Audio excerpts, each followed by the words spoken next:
Ada seorang ilmuwan atau peneliti ya yang pengen, dia membangun sebuah tambang emas. Ada seorang detektif yang, datang ke TKP terus kemudian, dia lihat, suatu kasus pembunuhan ya. Atau misalkan ada seorang dokter yang, memberikan diagnosa kepada seorang pasiennya tanpa melihat secara langsung.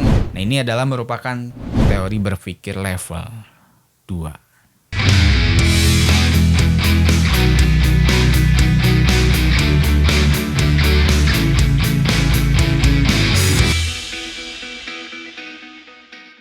Assalamualaikum warahmatullahi wabarakatuh, teman-teman. Sebelumnya saya membahas teori berpikir level 1, di mana di situ dibahas mekanisme berpikir ketika seseorang itu mencoba untuk mengidentifikasi suatu objek, di mana objeknya itu sendiri bisa terindra secara langsung ya, bisa kita lihat atau bisa kita dengar gitu.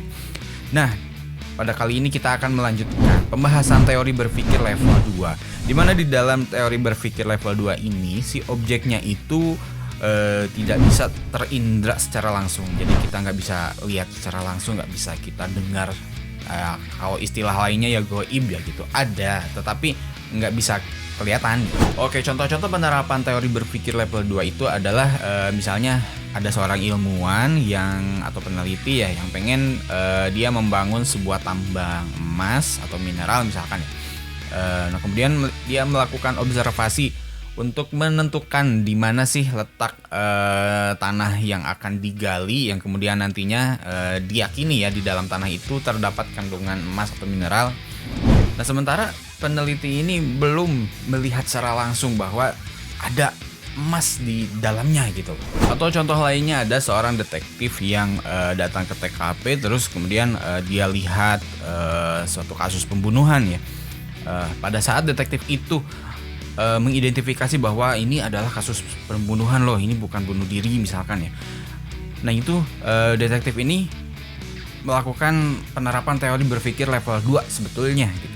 Karena dia bisa mengidentifikasi, menarik suatu kesimpulan tanpa dia melihat secara langsung kejadiannya gitu kan. Dia pada saat datang itu kan kejadian sudah terjadi gitu. Atau misalkan ada seorang dokter yang memberikan diagnosa kepada seorang pasiennya. Biasanya kan kayak gitu ya. Jadi si dokter ini sudah bisa tahu apa penyakit yang diderita oleh si pasien. Misalkan dalam memeriksa bagian tubuh di luar gitu. Tapi bisa langsung si dokter ini bilang, oh ini kamu ada masalah di lambungnya atau ada masalah di bagian ususnya. Nah, ini obatnya kayak gitu. Tanpa melihat secara langsung si lambungnya, kondisi lambungnya gimana atau kondisi ususnya kayak gimana. Nah, jadi ini adalah proses berpikir level 2, yaitu mengidentifikasi suatu objek yang tidak bisa secara langsung kita indra. Objek yang tidak langsung ini ya bisa kita katakan objek yang gaib ya. Jadi kita nggak bisa lihat, nggak bisa kita raba, nggak bisa kita dengar. Itu objek gaib itu bisa suatu objek yang istilahnya ini terjadi di masa lampau. Ya misalkan kayak dinosaurus itu kan kita nggak bisa lihat sekarang dan kita yakini, kita percaya lah bahwa dulu jauh jutaan tahun yang lalu itu ada dinosaurus gede-gede berbagai macam bentuknya kayak gitu. Nah, ini objek yang lampau. Kemudian ada juga objek yang masa depan gitu ya. Masa depan kan kita nggak bisa lihat dari sekarang ya. Misalkan adanya surga atau neraka itu kayak gimana. Nah, ini juga termasuk ke dalam bagian objek yang tidak langsung atau objek gaib. Di dalam teori berpikir level 2 itu memiliki syarat ya untuk bisa melakukan proses berpikir level 2. Yaitu adalah kita harus menemukan dalil. Oke. Nah, si dalil ini disyaratkan juga harus bisa kita indra secara langsung. Contoh dalilnya itu ya seperti misalkan seorang detektif datang ke TKP terus lihat dia ada korban di situ, terus misalkan ada bekas lubang peluru mungkin ya di bagian badan si korban. Nah, si lubang peluru ini merupakan dalilnya yang bisa kita langsung indra gitu. Yang kemudian si detektif bisa menyimpulkan bahwa oh ini ada terjadinya pembunuhan kayak gitu. Atau contoh lainnya misalkan pagi-pagi bangun tidur kita keluar rumah ya, di depan rumah itu ada halaman tanah ya misalkan. Terus kita lihat ada jejak ban mobil gitu di situ. Nah, si jejak ban mobil ini tuh merupakan dalilnya gitu. Untuk kita bisa tahu bahwa oh, sebelumnya ada mobil yang lewat nih. Kenapa? Ya kita bisa lihat dalilnya ini gitu loh. Jejak ban mobil gitu. Jejak ban mobil ini bisa kita lihat secara langsung gitu. Untuk mengidentifikasi bahwa sebelumnya gitu ada mobil yang lewat atau mungkin ada roda yang lewat, dan ini mobil ini atau roda ini merupakan suatu hal yang gaib yang ya kita nggak lihat mobilnya gitu, kita cuman lihat jejaknya aja. Nah, si jejak ini adalah merupakan dalil yang bisa kita lihat atau bisa kita indra. Nah, ini adalah proses berpikir level 2. Kemudian di dalam berpikir level 2 ini ternyata membuahkan 3 jenis pernyataan. Jenis pernyataan ini adalah yang pertama merupakan pernyataan yang nilainya pasti benar. Yang kedua adalah pernyataan yang bernilai mungkin benar atau mungkin salah. Yang ketiga adalah pernyataan yang pasti salah. Oke, contohnya begini. Misalkan kita pagi-pagi keluar rumah ya, mungkin anggaplah kita kerja gitu. Kita keluar rumah dengan keadaan rumah itu kita sudah rapihin gitu, kita udah bersihin, udah beres aja semuanya.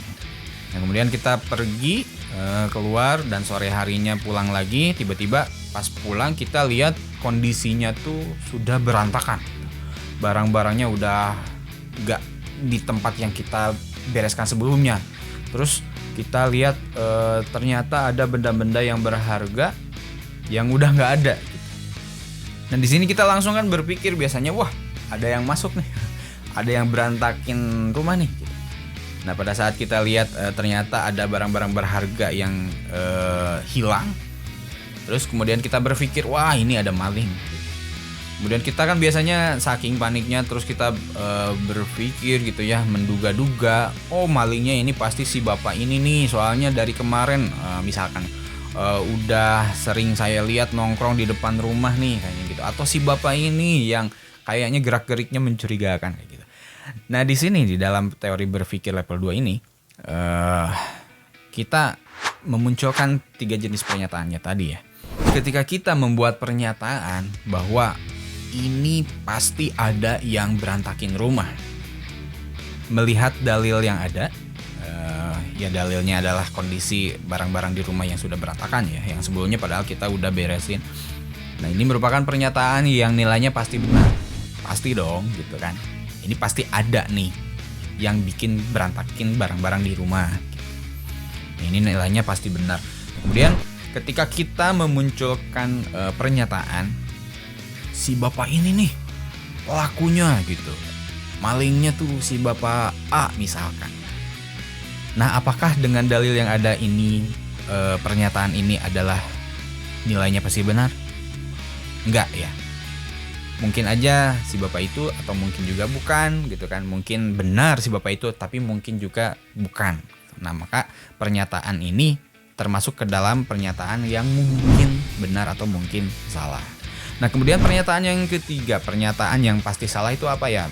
Misalkan kita bilang dengan kondisi yang ada tidak terjadi apa-apa, atau mungkin biasanya ya kebalikannya dari pernyataan yang pasti benar nilainya. Ini tidak ada yang berantakin rumah. Nah, ini pasti salah. Toh kenyataannya kan sudah berantakan. Nah, ini adalah merupakan penjelasan dari teori berpikir level 2.